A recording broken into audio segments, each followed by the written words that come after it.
8 seconds. That is your average attention span right now.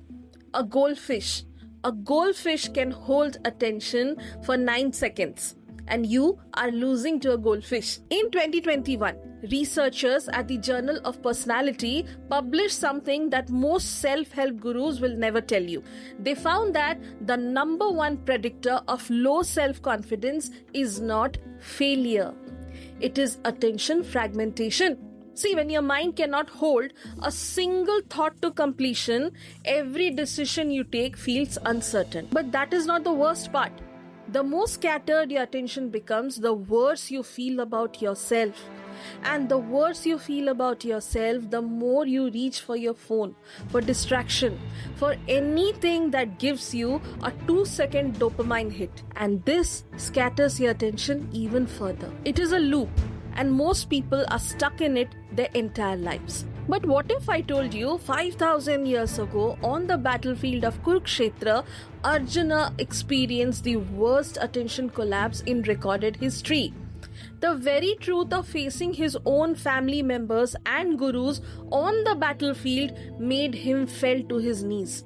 He could not think, could not speak, could not act. And the person sitting next to him gave him one precise physical technique to rebuild confidence that modern neuroscience is only now beginning to understand. That technique is Nasikagra Drishti mudra, and this is exactly what we will be talking about today. And by the time the video ends, you will not only understand why it works, you will know exactly how to do it. But before we start, I want you to forget everything that you think you know about the Bhagavad Gita for a moment.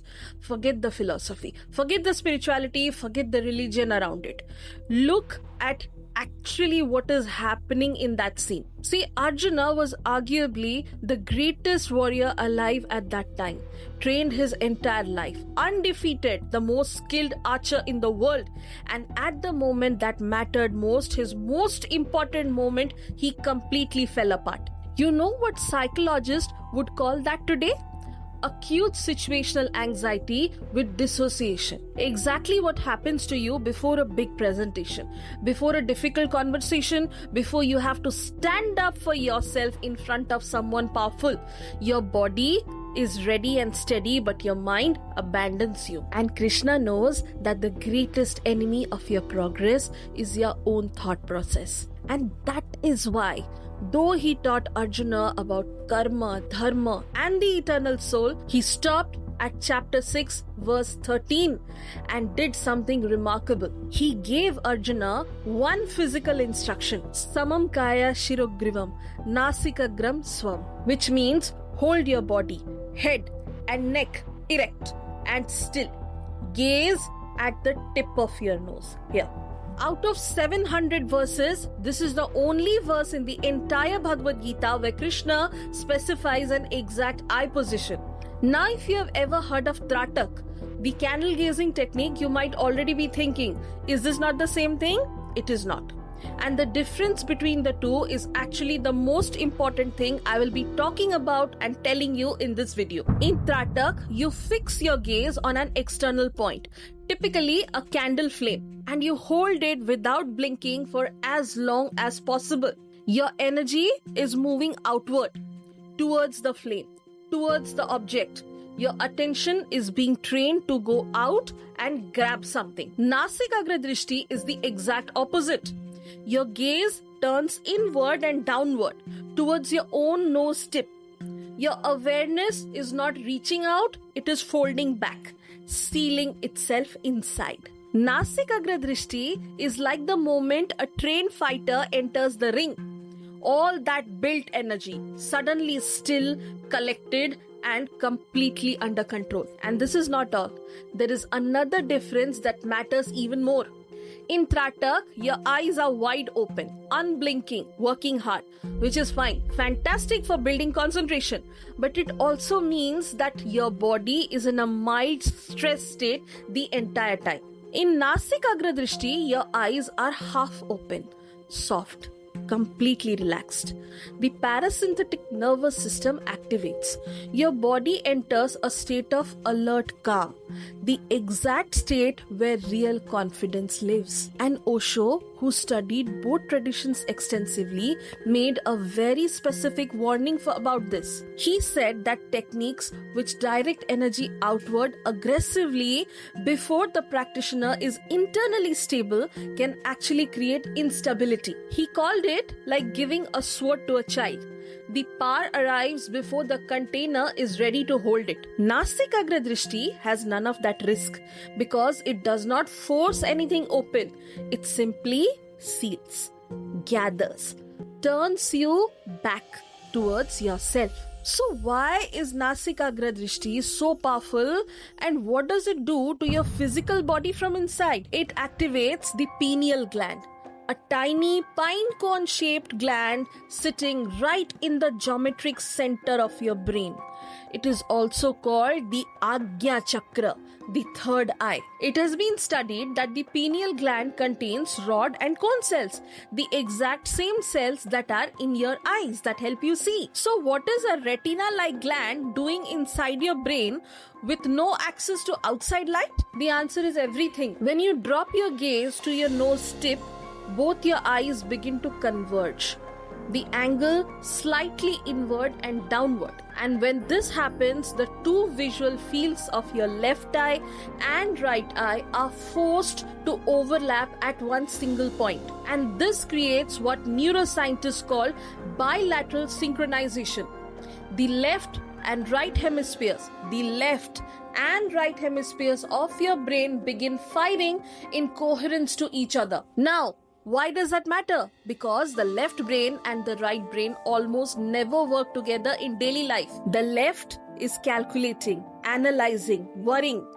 The right is feeling, imagining, sensing. Most of the time, they are pulling in different directions. That internal tug of war, that is where your self-doubt lives. And the moment both hemispheres sync is when the war goes quiet. EEG studies on experienced mediators showed that this state produces alpha and theta brainwave dominance. See, alpha is the frequency of relaxed alertness, the state you are in when you are completely in your element. Theta is the frequency of deep creativity and insight, the state where solutions arrive without effort. Elite athletes call it the zone. Ancient India called it samadhi. The brain chemistry is the same, but it goes even deeper than this. All of this was the tip of the iceberg, and it is even deeper than this. See, when your eyes converge towards the nose tip, a very specific nerve gets activated called the nasociliary nerve. It is a branch of the trigeminal nerve, one of the most powerful neural pathways in the human skull, and this nerve runs a patch that leads directly towards the center of the brain, towards the pineal gland. When you're holding the Nasikagra Drishti, you're not just doing an eye exercise, you're sending a direct neural signal along a specific pathway that ends at one gland that every ancient civilization in human history pointed at and said, this is where consciousness lives. So your brain has a system called the default mode network. It is responsible for that voice in your head that says you are not good enough. It creates the loop that replays embarrassing moments at 2 a.m. Everyone has it. It is exactly that creation that is being going on over here. And because of this, you feel the hesitation before you speak and the second guessing after every decision. When bilateral brain synchronization occurs, the kind that Nasikagra Drishti directly produces, the default mode network goes offline. And in that silence, you act, you speak, you decide without the usual tax of self-doubt slowing everything down. Who else knew this technique?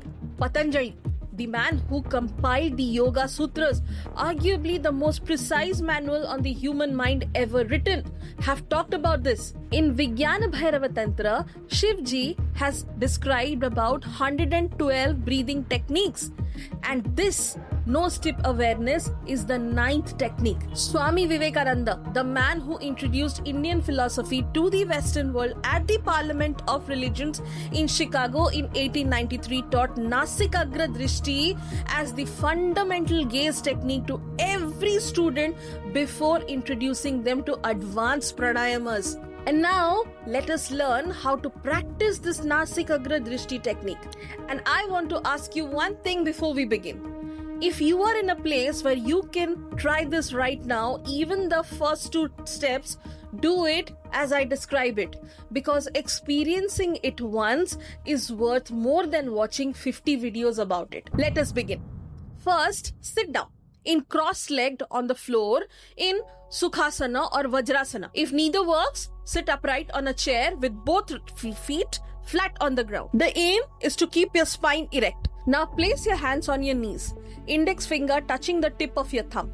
The other 3 fingers extended and relaxed. This is the chin mudra. Now slowly lower your gaze. Do not close your eyes. Keep your eyes half open, heavy lidded, like someone who's deeply relaxed but completely awake. Now follow the bridge of your nose from between your eyebrows all the way down to the very tip, and let your gaze rest here. See, if you feel it difficult to find the position, place a finger on the nose tip and gaze your both eyeballs towards that physical sensation. Slowly, you will begin to feel a very slight, gentle heaviness behind your forehead, almost like a soft pressure between your eyebrows. That feeling is your signal, your Agya point beginning to receive attention. And when you feel it, even faintly, you are doing it correctly. Stay here for a moment. Feel the air as it enters, cool, slightly dry, touching that point for a fraction of a second before moving inward. And feel the air as it exits, warmer, softer, brushing that same point on its way out. For the first 3 days, practice it for 3 minutes only. I know 3 minutes sounds very less, nothing. But I promise you, if you have never done this before, then 3 minutes will feel surprisingly long. Your eyes will flutter. Your gaze will drift away and come back and drift away again. Your mind will suddenly remember at least 6 things that it needs to do. Your nose will start to itch the moment you focus on it. All of that is normal. Do not fight any of it. Each time the gaze drifts, bring it back. The returning is the practice. Gradually increase the duration every 3 days.